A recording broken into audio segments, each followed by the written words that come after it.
So he's got quite an impressive bio here. Professor Lewis is an Eisner Award nominee and judge, as well as co-editor of both Raven Images, Religion and Comic Books, and graphic novels and Muslim superheroes, Comics, Islam, and Representation. He's the founder of the library collections at both the Boston University and the Massachusetts College Pharmacy Health Sciences University, which he is currently a program director for the MHS degree at the MCPHS University School of Arts and Sciences, where his teaching and research focus on graphic medicine, specifically the depiction of cancer in comic books and graphic novels. Finally, he is an inaugural co-editor of the Graphic Medicine Review Journal and the acclaimed author of such comics as The Lone and Level Sands, and the 100th anniversary comics adaptation of Khalil Gibran's The Prophet. So we're really excited for him to kick off this graphic medicine Lollapalooza at the Nevins Library in conjunction with the National Library of Medicine's traveling exhibit, Graphic Medicine, Well Drawn and Ill Conceived, which is upstairs in the browsing room. If you haven't seen it, be sure to have a look at it before you leave. So Professor Lewis is going to introduce us to graphic medicine, what it is, and look at it in comparison to the rise of other media studies. Then he's going to take a slightly deeper dive into his research and speak to us of the cancer narratives and instances of health-related loneliness. Without any further ado, please welcome. Thank you very much. I'd like to thank Nevins Library for having me here today. Also, my thanks go out to the NSLM Region 7 for helping us get connected on this. I have a few prepared comments, and then I'd be happy to take any questions either about material that I had to move through quickly or about particular issues of interest to you. So, part one. What we call graphic medicine may have existed for some time. It may be ancient, the use of sequential images and words to detail or instruct some medical procedure, illness, or stage of health. Image and word were being amalgamated, hybridized to serve human health before we had a fixed name for it.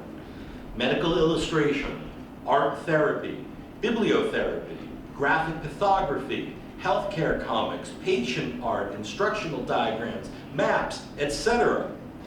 Thanks in no small part to Dr. Ian Williams in 2007, recognizing that we needed a coherent term under which to capture all of this. We arrive at graphic medicine. It does not stand alone, of course. Graphic medicine places itself at the overlap of many different spheres, from narrative medicine to disability studies, to quality management in healthcare, to media studies. But the place our discussion begins to give us both the necessary terminology as well as a sense of progress made over the past 30 years at least is in comic studies. In his 2005 TED Talk, Scott McCloud reflected on comics evolution, tracking and attempting to predict the further durable mutation for the medium going forward. Do smartphones take something away from the experience of reading a comic, or do they liberate it from something that had been holding them back? Is the optimal comics experience achieved with a newspaper broadsheet, a stack of flappy staple-bound issues, or an expertly bound bookshelf collection?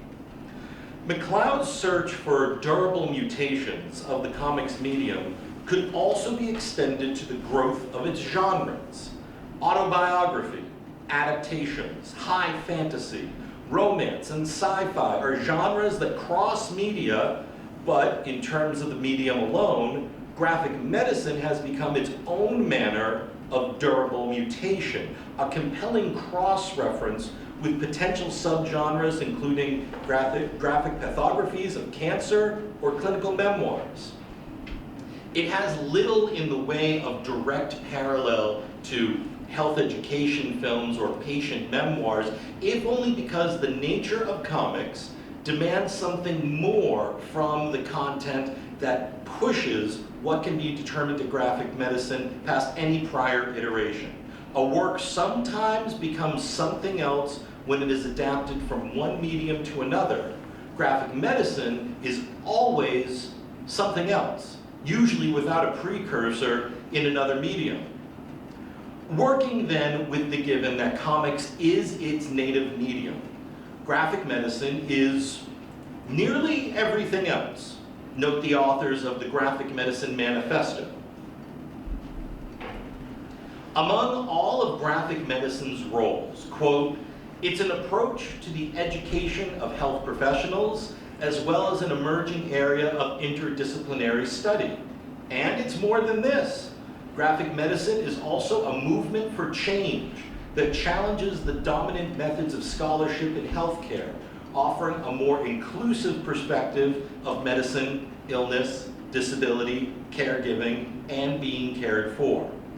The fact that they call their work a manifesto is testament to graphic medicine being no one thing. So of the many things it can be, is graphic medicine a field, or a genre, or a method, or a tool? The answer can be yes to any of these, so it's important that we call out the way in which we mean in context. As a subject of study, it can be considered a field, an area of education and content with certain theoretical or real-world applications. One might argue that it is a subfield of comic studies or of narrative medicine or any of the disciplines listed previously. But that largely depends on one's own area of expertise and their immediate goals for the scholarship. When we do apply it to the real world, such as in a clinical or outpatient setting, what we are studying here becomes a method, a way in which to engage with healthcare in general or a patient's health specifically.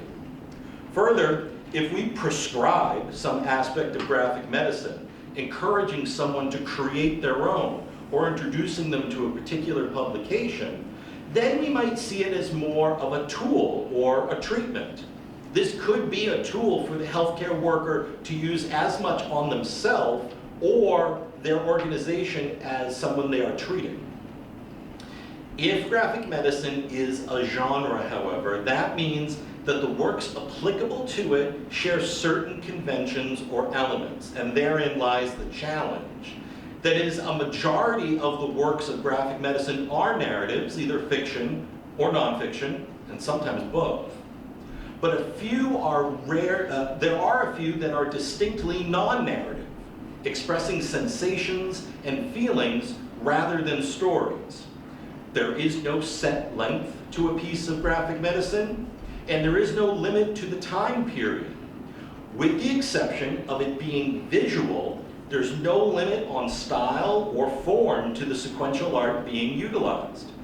And the target market, the intended audience, and the reach of the work can be anything, anyone, and any amount, anywhere. As I explore in classes at MCPHS University, graphic medicine has such a wide scope that forcing sorry, I want to keep that up for a moment. Forcing a single label or instant or inherent characteristic on it may do us a disservice, ultimately. It could crystallize or stunt its potential prematurely. However, let's attempt exploring just one, namely the power of comics highlighted by the editors of the Graphic Medicine Manifesto. Smith, in the manifesto, ends his chapter with an excerpt from Nate Powell's Swallow Me Whole, sharing it and in turn inviting the reader to both interpretation and empathy. That is a key strength of comics in general and perhaps the core element of graphic medicine. quote, comics give voice to those who are often not heard. The irony here is intentional, that a silent medium and invisible art would be discussed in terms of hearing. But this metaphorical hearing is what allows us to absorb these experiences, these instructions, these sensations, and these pains within ourselves.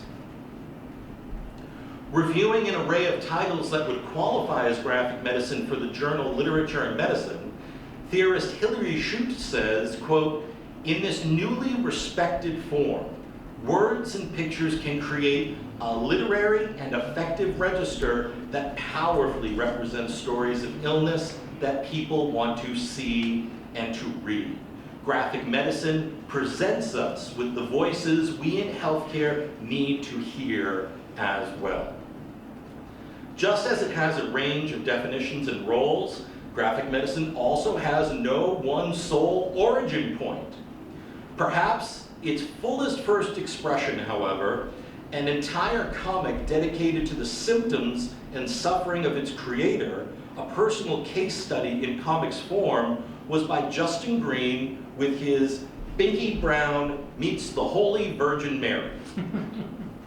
This account of living with OCD before it was ever diagnosed sets an early standard for the autobiography, both in graphic medicine and in the comic medium overall. Reportedly, without Green's Binky Brown, fellow underground cartoonist Art Spiegelman might not have gone ahead with his own revealing comic story, The Pulitzer Prize-winning Mouse. As Williams writes in his article for the journal Medical Humanities, even, quote, now in an age when the causes of obsessive-compulsive disorder are better understood, this comic book still works brilliantly as an example of what it is like to suffer the mental torments of the condition. Perhaps Green did it for personal catharsis. Perhaps he did it to chronicle his disability or make sense of it. However, in laying out the narrative of his suffering, Green has become an example of what Arthur Frank calls, quote, the wounded storyteller, one who has lived through a profound experience and by relating the story to others has the ability to heal. Williams knows of what he speaks, not only as a physician and early scholar of graphic medicine, but also as a comics creator. In The Bad Doctor, The Troubled Life and Times of Ewan James, Dr. Williams brings audiences into both the clinical practice and mental life of Dr. James. The Cardiff physician sees any number of Frank's wounded individuals, some more sympathetic than others, even as the doctor himself struggles with his own woes, his history of mental health, his idling marriage, his difficult medical partner. Williams suggests that the wounded are not only all around us, they are us.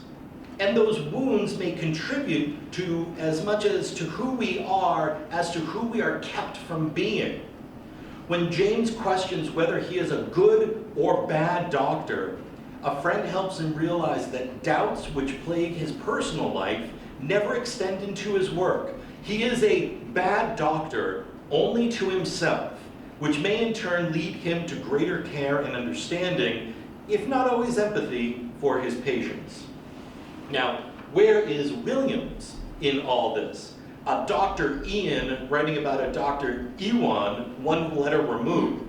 It can't be said for certain, but he is at least acquainted with the dark side, the human side, to a physician's experience. Presumably a work of fiction, The Bad Doctor must contain at least traces of Williams' own life, just as Green's autobiographical struggles are refracted through the lens of Binky.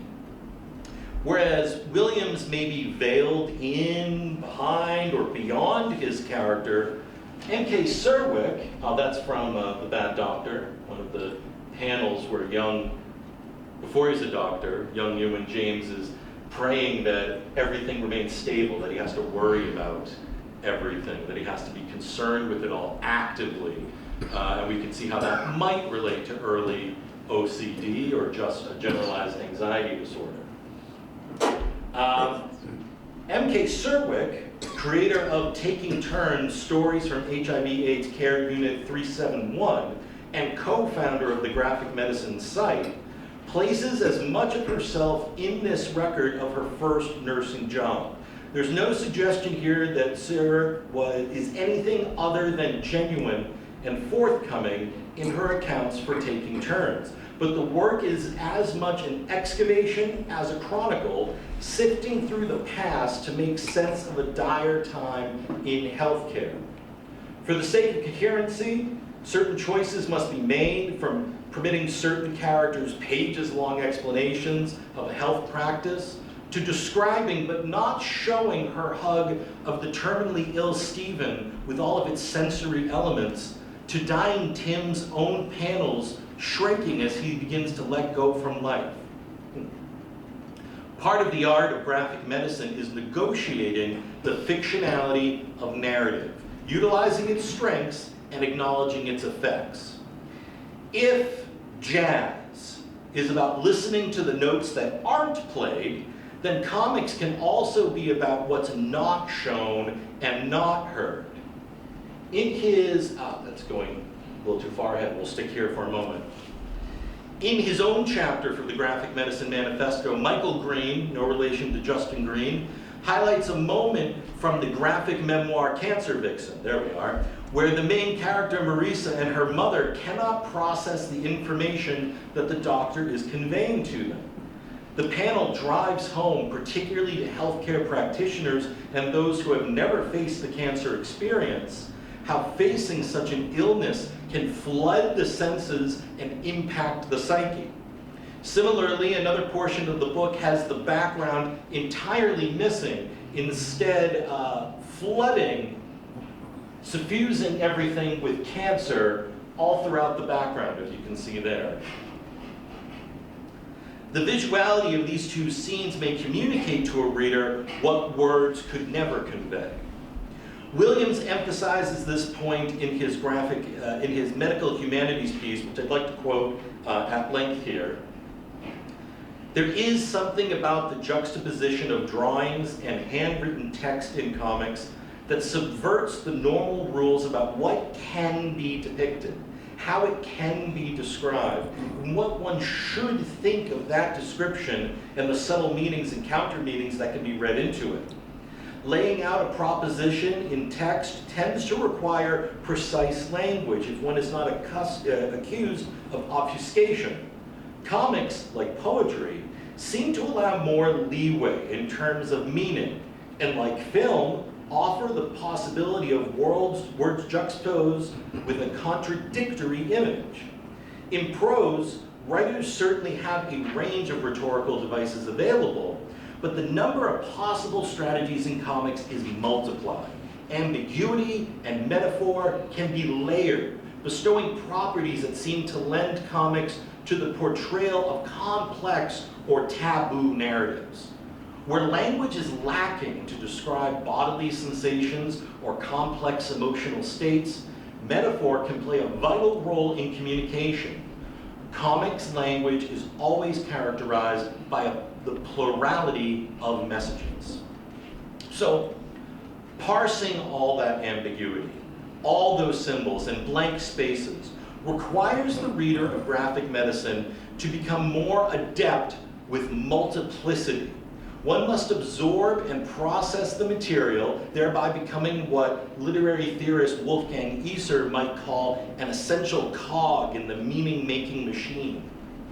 At the Mayo Clinic Transform Symposium, Dr. Green observes, quote, "I think what's really happening and appealing and interesting about comics in the medical context is that it's a medium that requires people to be active participants rather than passive recipients of information."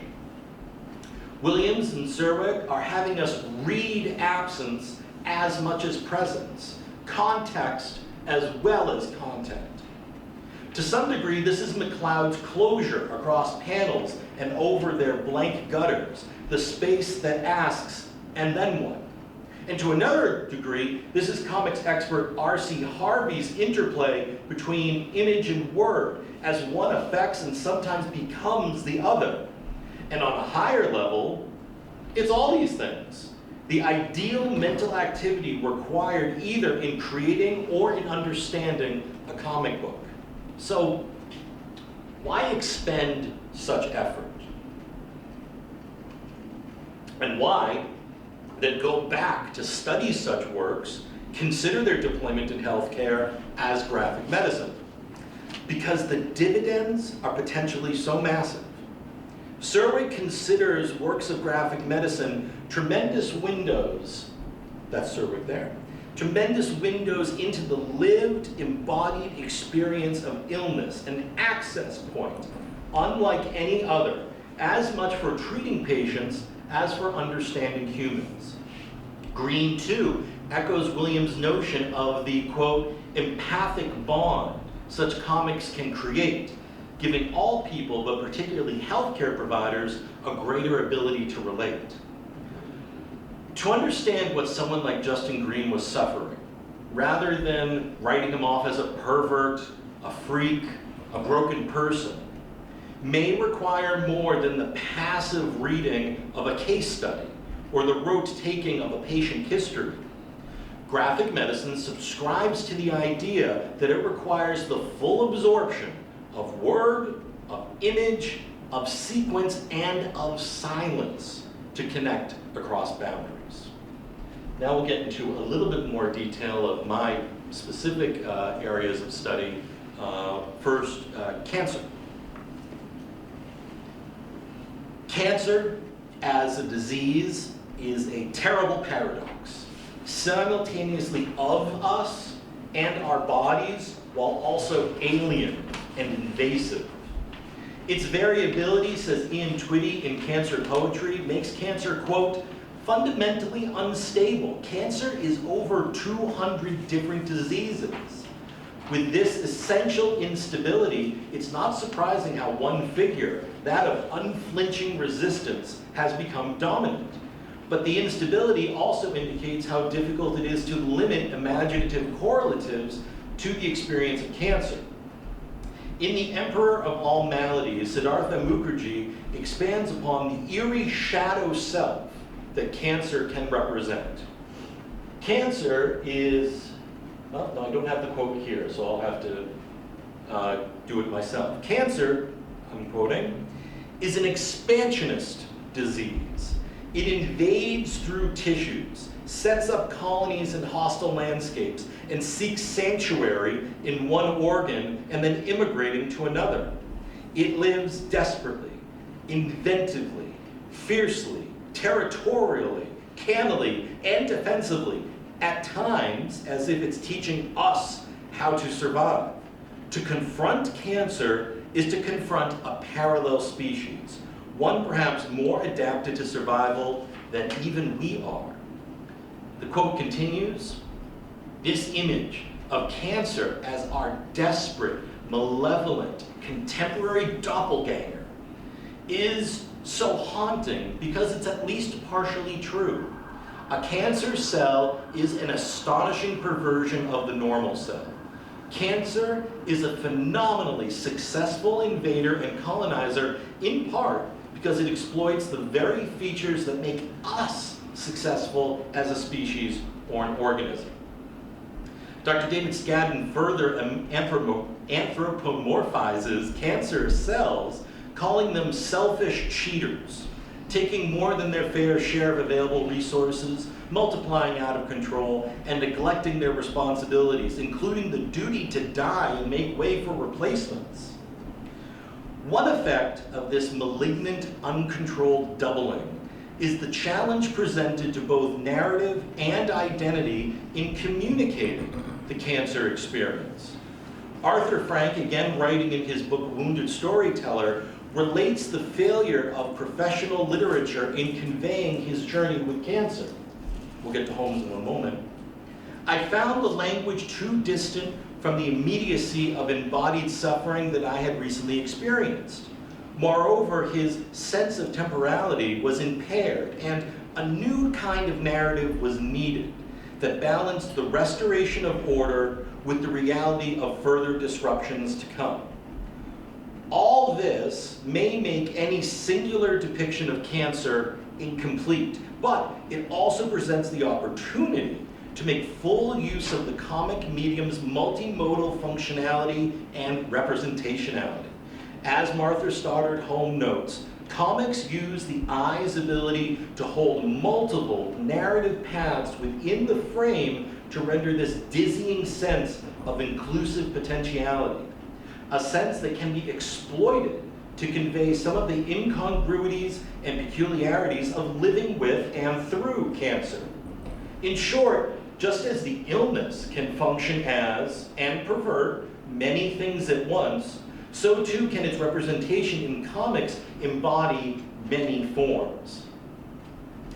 The depiction of cancer in comics falls into three broad categories: specific, generic, and unvisualized. Moving from the most personal to the more universal, these categories each denote a particular relationship between narrative and narrator and the disease. Specific depictions tend to be the most intimately personal, giving a unique and distinct form to the illness that most resonates with the cancer patient. Generic depictions are either more clinical or widely applicable, an approximation of the tumors or mass of real-life cancer. Unvisualized depictions are precisely that. Cancer left unseen in the narrative, but still very much a present and driving force. Each approach usually contributes to a building culmination of the illness, a narrative point at which either the ill or the illness finally succumbs, and we call that the cancer climax.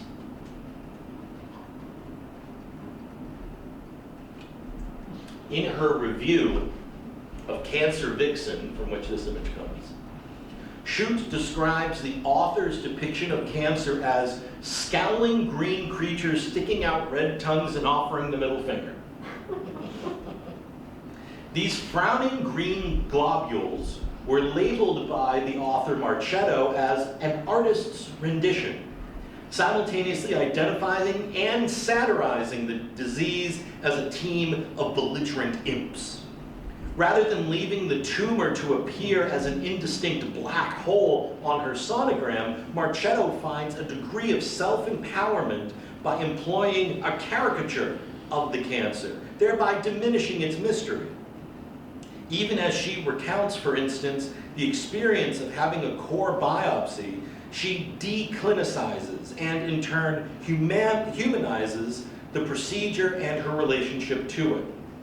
Her puckish illustration of these green meanies, quote, blurred boundaries in a way not permitted by text alone, opening a space for personalized and contextualized cancer experiences that may or may not conform to dominant expectations of cancer narratives.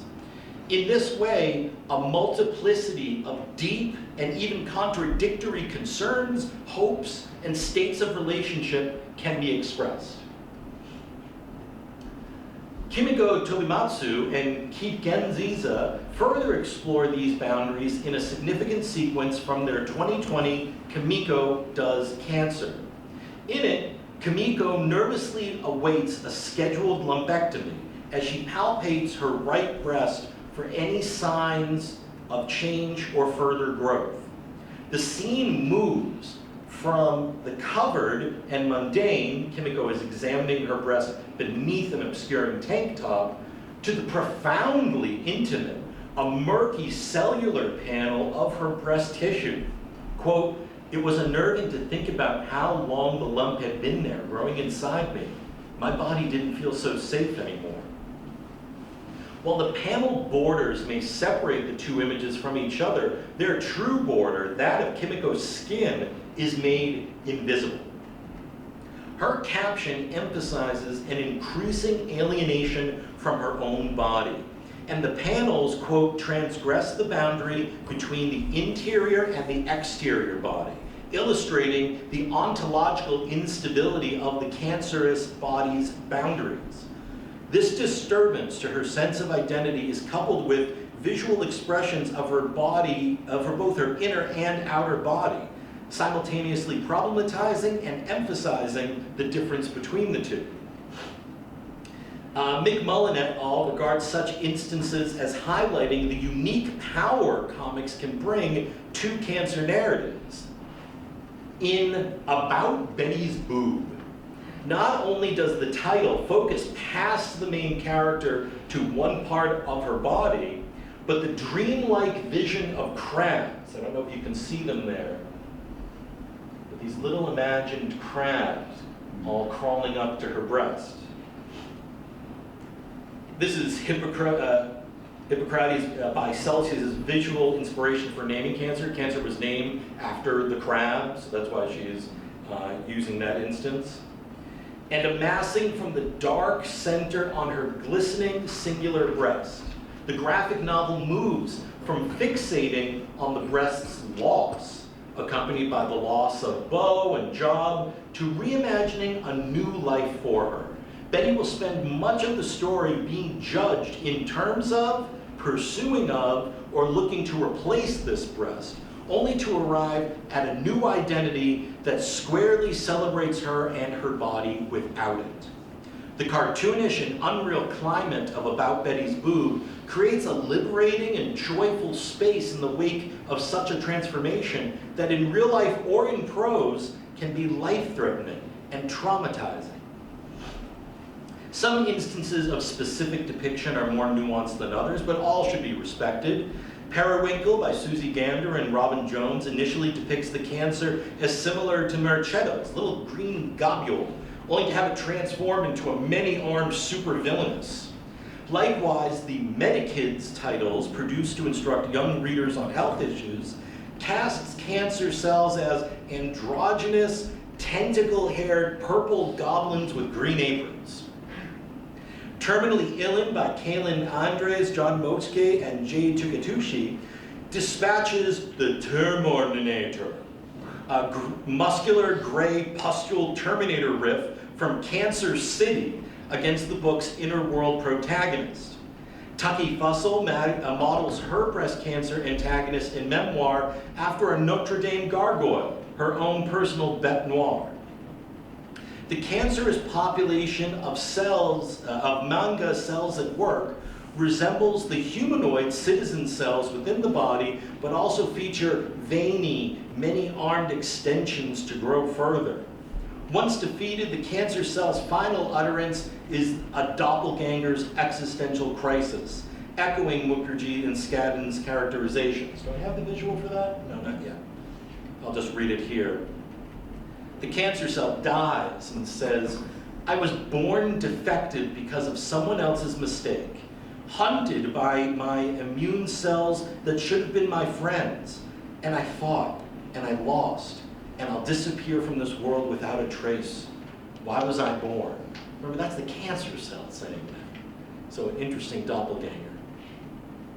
As Brian Fies conveys the progress of his mother's cancer treatment in Mom's Cancer, he illustrates a set of panels where the tumor is simply a distinct yet nebulous mass. You can see it right there.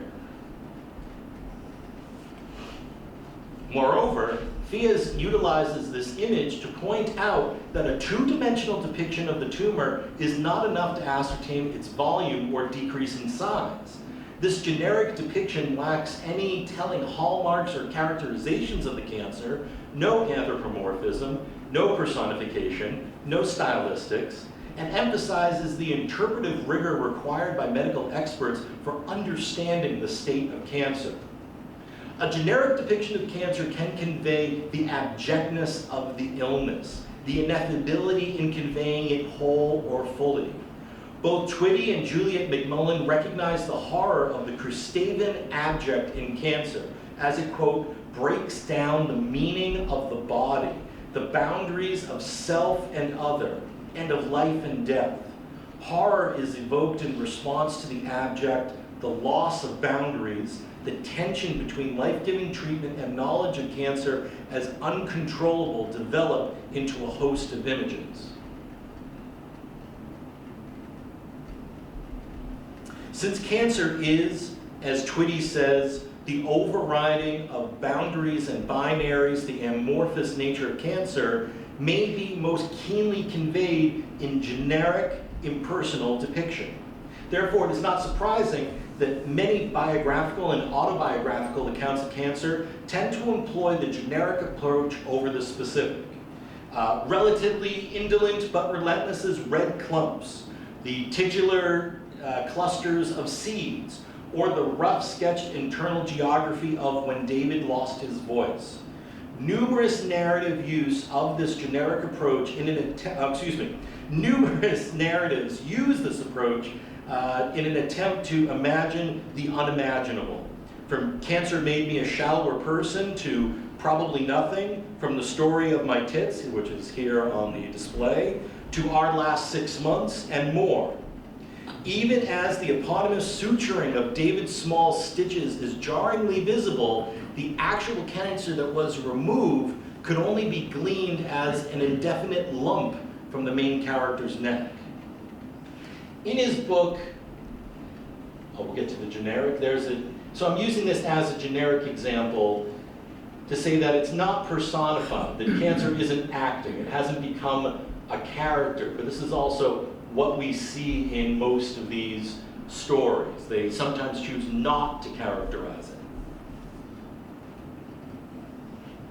In his book, Death, Disability, and the Superhero, Jose Alanis also locates the Kristaven abject in the superhero cancer narrative, The Death of Captain Marvel. Here, though, creator Jim Starlin chooses never to make the cancer itself visible, quote, withholding the abject from representation, either to fight against it or to convey its incomprehensibility, or both.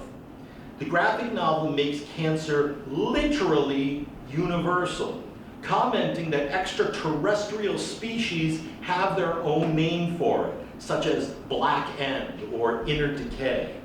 But it is also a very human and delicate manner for the author as well. As Michael Rode, J.T.H. Connor both note, Starlin's work was filtered through his father's death from cancer, a sort of catharsis, though the story still ends with fisticuffs, the final battle between our hero and Thanos, whether real or hallucinated. That is Thanos from the Avengers movies, if you're curious. Is that a real comic? Yes, it is. Oh, yes, yes. Oh, yes, it is. They probably have a copy here. It's a very well-known one. Okay. It was published 1980, 1981, and it was Marvel's first graphic novel, the first non-floppy comic that they put out. I think they have it. Overall, the superhero contends against an unseen illness, an invisible enemy, one he cannot punch or hit. Quote, Marvel's demise, the high watermark for this sort of representation and rightly lauded for it, proved to be a one-time feat, a pawn sacrifice inapplicable to the genre as a whole. While Alanis is correct about Captain Marvel's demise being rare one for the genre, the use of unvisualized cancer is not. In fact, across much of the superhero genre, the depiction of cancer is rarely approached as either specific or generic. The storylines incorporating cancer narratives discuss the illness at length, but leave it concealed. Daredevil, Doctor Strange the Oath, Marvel Divas, The Mighty Thor, Spider-Man New Ways to Die, Squadron Supreme, Supergirl Way of the World, Superman for Tomorrow, Watchmen, and before Watchmen, Moloch. They all have cancer unseen, unvisualized. Exceptions do exist, naturally. The Ultimates, literally and bizarrely, personifies Tony Stark's inoperable tumor in the form of a young child named Anthony.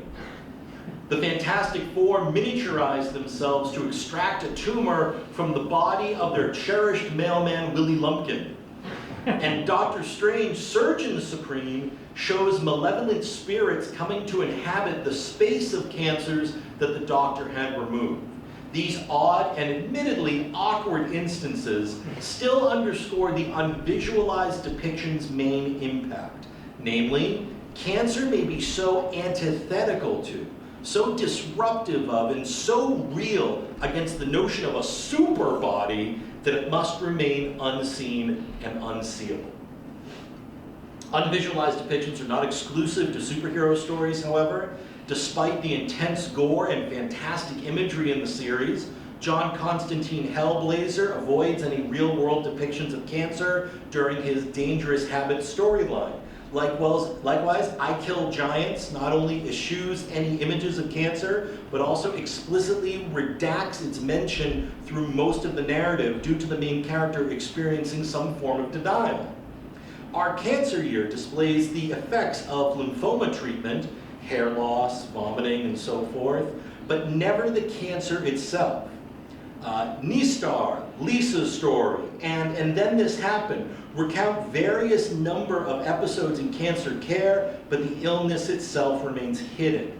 The disease remains both formless and omnipresent in these narratives, an obscured nemesis.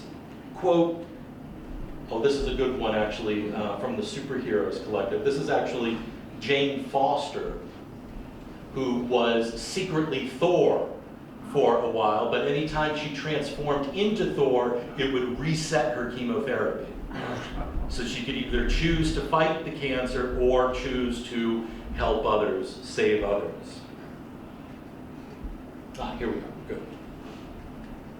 Experts in myths say that every monster we invent is a reflection of some basic human fear, most often our fear of death, and that in confronting these creatures and stories, we gain some mastery over existential realities. Yet when the monster remains unseen, perhaps there is an admission that it is too terrifying, too ever-present to confront. Prior to 2009, most graphic mythographies of cancer concluded their narratives either when the illness went into remission or when the cancer patient died. That is, the cancer climax would usually align with the narrative climax, with only a short denouement following them. In books like Our Cancer Year, Mom's Cancer, or Cancer Vixen, approximately a tenth of the book or less followed successful treatment. Likewise, in works like The Death of Captain Marvel, or Signal to Noise, or Lisa's Story, a similarly thin slice of the story takes place after the untimely death of the ailing character. However, following the publication of David Small's Stitches in 2009, and in an increasing number of cases since that time, cancer narratives in comics have extended beyond this turning point.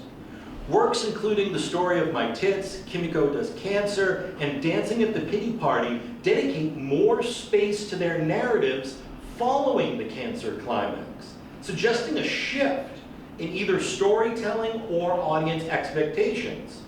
Holmes comments, in refusing traditional narrative structure, comics thus refuse or disrupt the typical meaning-making life story governed by such structures, which may account for what's occurring here.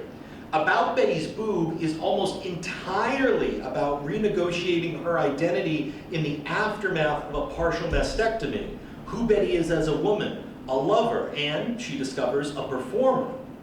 Comics' multi-layered hybridity includes social defiance as well as social convention. So a pushback by these narratives to open a space after cancer could account for the less hyperextended denouements, but more the locating of an alternate opportunity for closure.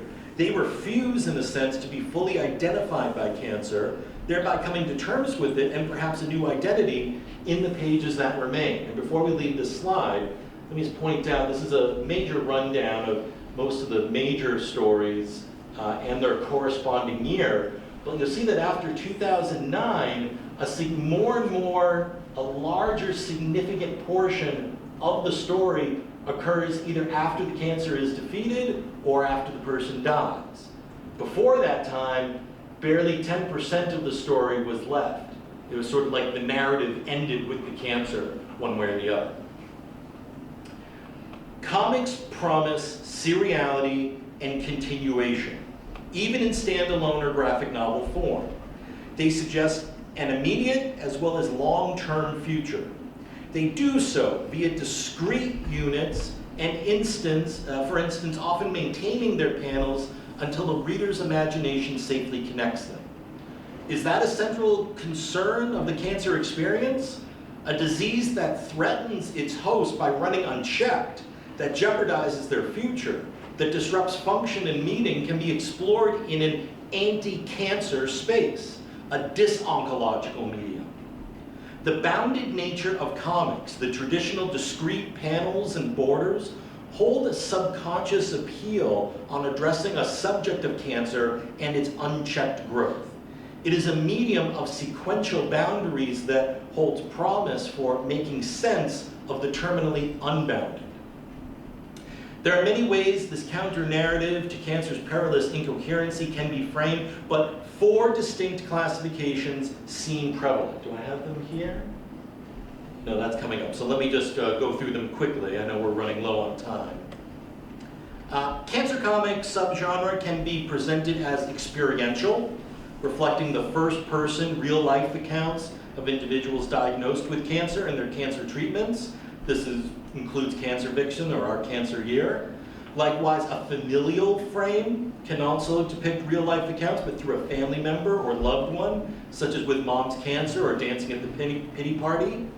Fictive stories like Death of Captain Marvel or I Kill Giants can provide largely creative and imaginary distance and universalization, while clinical narratives educate on cancer treatment in a largely medical setting.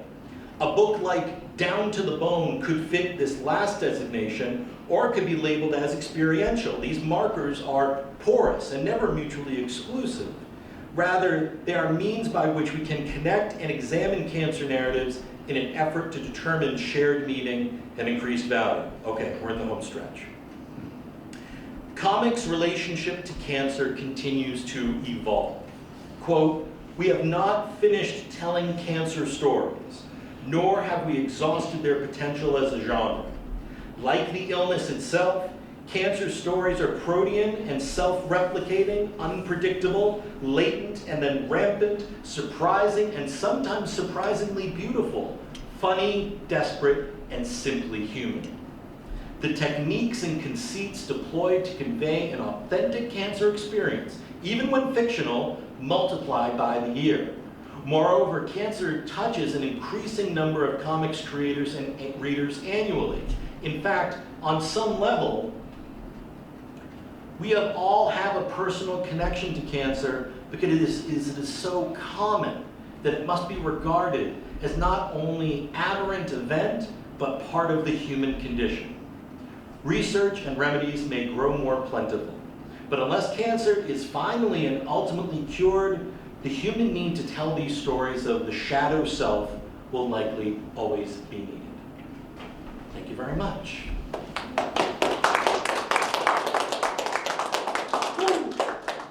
That was a lot of talking. So what I tried to do, and I don't know how successful I was, I tried to give a very wide overview of what graphic medicine can be, suggesting that it doesn't have distinct limits. It has very porous boundaries. As I said, it can be a tool, it can be a prescription, it can be a subgenre, it can be a field. And then I tried to zoom us in on one particular, though hard to manage illness, cancer, and how that's being depicted in certain categorical ways. I would, however, welcome your questions, your comments. We have a few minutes left, so if there are any other diseases you want to talk about, that's always on the floor as well. Yes, sir? Yeah, you mentioned Lisa's story, which is an extremely good story.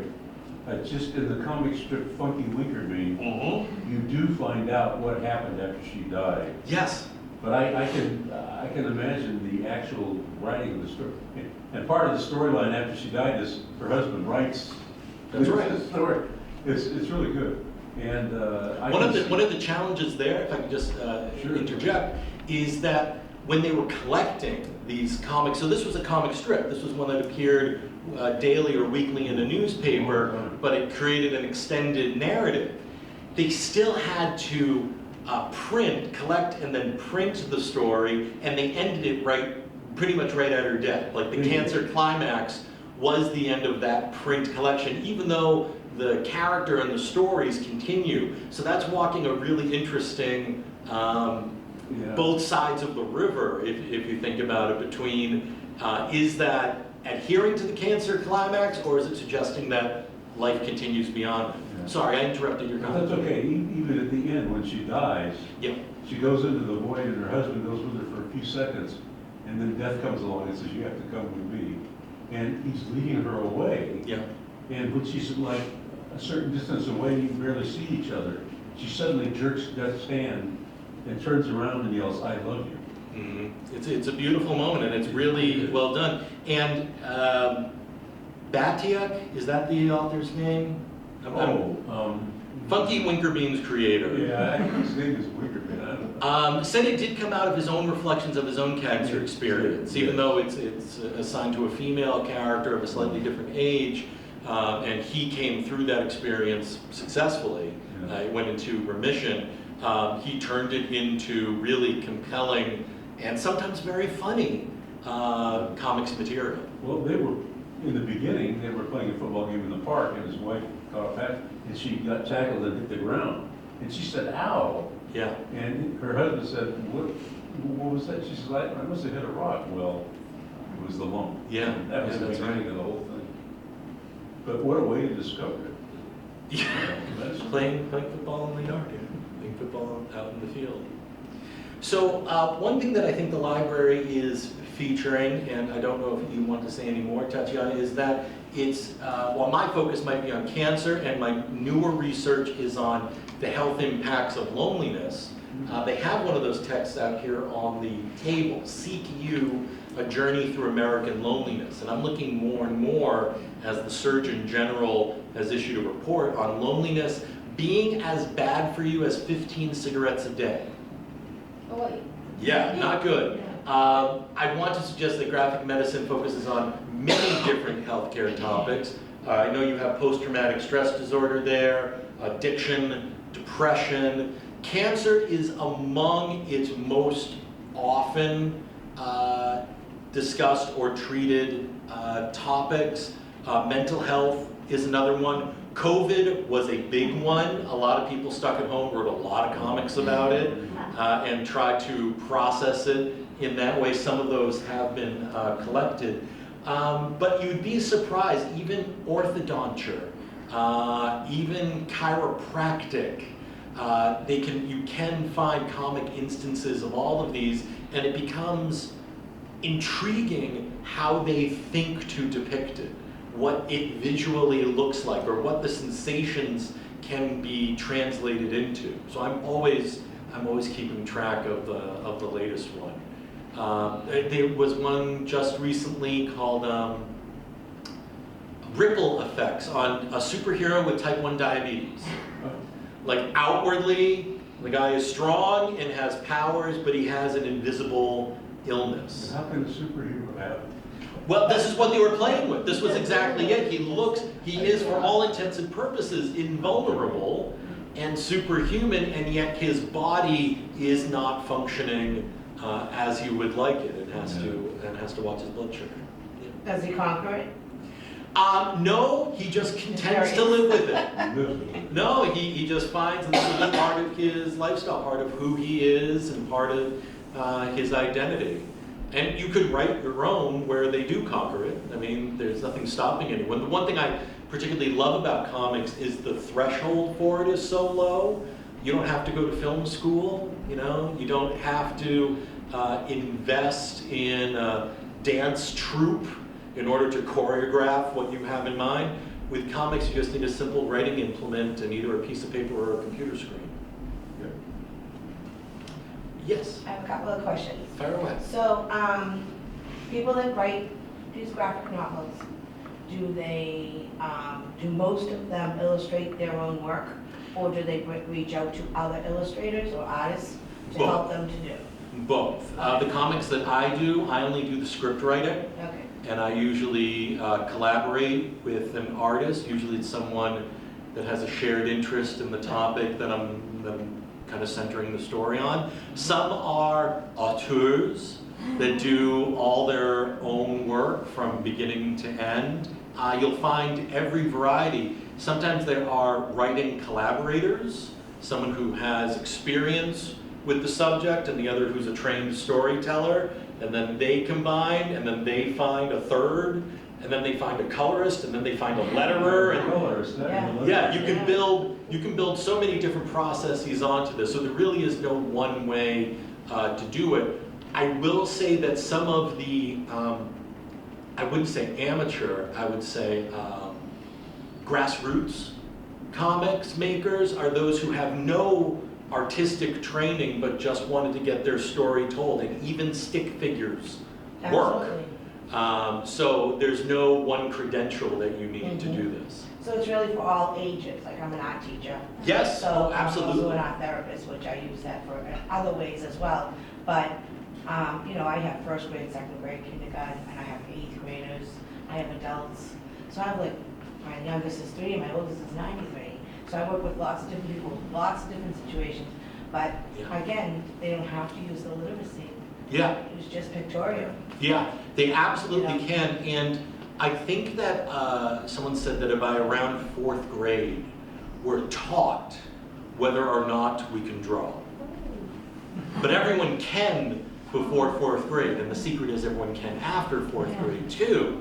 They just lose any confidence. So while comics and the sequential art medium are fantastic for children and preteens and adolescents, we have to encourage adults to do it too, because we found through veterans, we have found through elder care, that people really find a new expressive outlet when they are permitted to draw again, when they're told that it's not being kept just for the trained or just for those with artistic flair, but is actually available to all of us.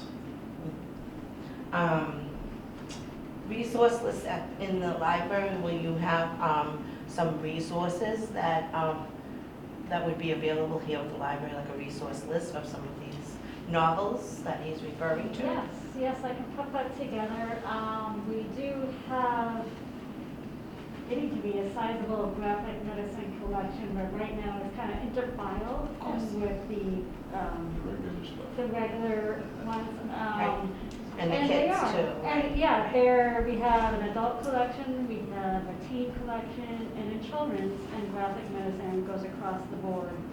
And we have some new kits that are in particular subjects that combine 2 to 4 graphic novels with the consumer health information on a particular health topic.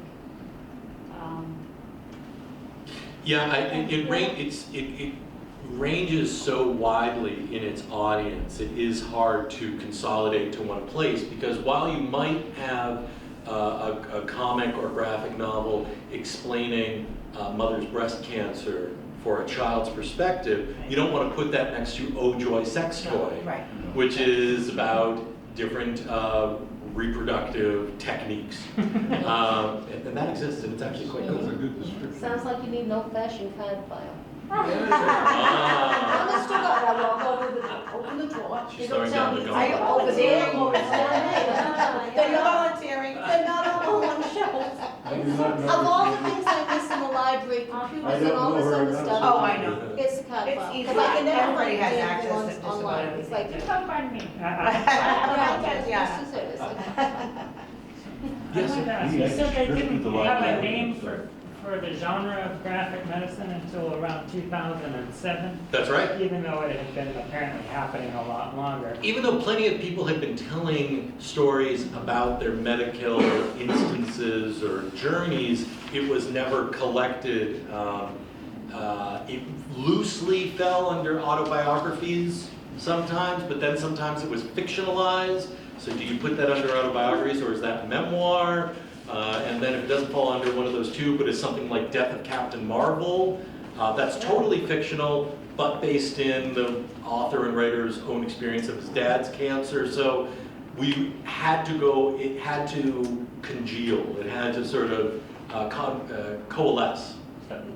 Since they gave a name for it, is it like I didn't realize until quite recently that this was a thing. Like, Yeah. do you think that there've been, since they've given it a name, that there's been a lot more artists and writers making them as well? I do, so I'll say yes and no. Big yes, small no.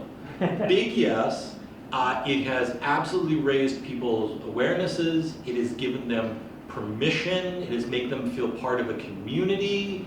It's made them feel seen and heard. So yes, naming it has definitely boosted it. The only problem is sometimes we're not talking about medicine. So graphic medicine, the same way that graphic novel doesn't fit everything that we call a graphic novel, graphic medicine doesn't fit. For example, one of my colleagues' work says that graphic medicine should be concerned with climate change because that has real life health and wellness impacts. That comics that deal with yoga, well, is that medicine? Geez, I don't want to get in a fight about that. But it definitely affects well-being and health. So that little asterisk there of calling it graphic medicine definitely helped us all find each other, or helped us understand that there is a literature, or help us put together books of essays, or be invited to talk about things at a local library. It does have this slight drawback of it has left a few people whose concerns are, I don't want to say fringe by any means, but that don't suit the terminology perfectly, a little ill at ease.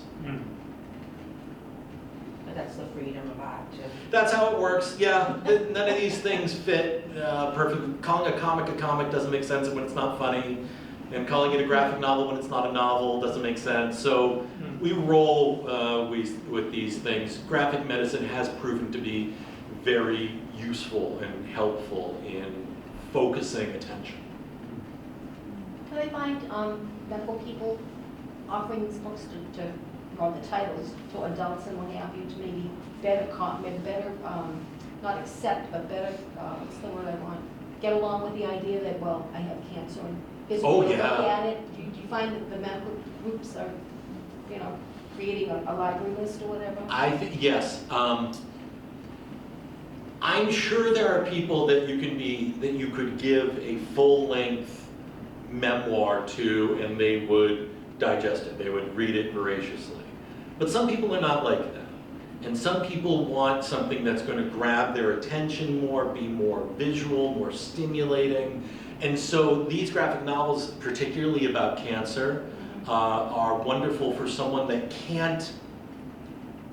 hasn't had their story totally shaped yet, that are still in the throes of it, that want to know either what to expect or want to have a name for the feeling that they're having. It's also useful for their caretakers and their loved ones. Some of these are told from people's perspectives who have a loved one with cancer. Helps them find the words, helps them find the visual language, if not the verbal language. So I think it is hugely helpful and shows them that there's a life beyond this, a way that they can express this part of their life experience, and how they can, I don't want to say compartmentalize it, they can capture it.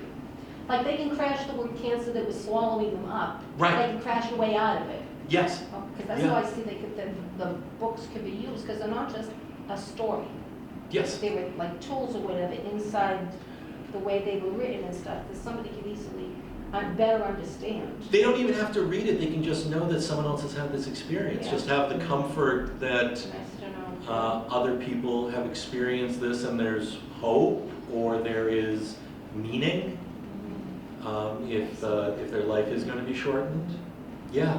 I have always loved comic books and I've long been into comic studies and comic scholarship, but I find graphic medicine particularly rewarding for its real world impact. I'm not sure if an issue of Captain America makes a difference or not. I'm not sure, I'm not saying it doesn't, but I'm not sure if it does, but I'm almost certain that graphic medicine does make a real difference, even if that's just informing people or comforting them.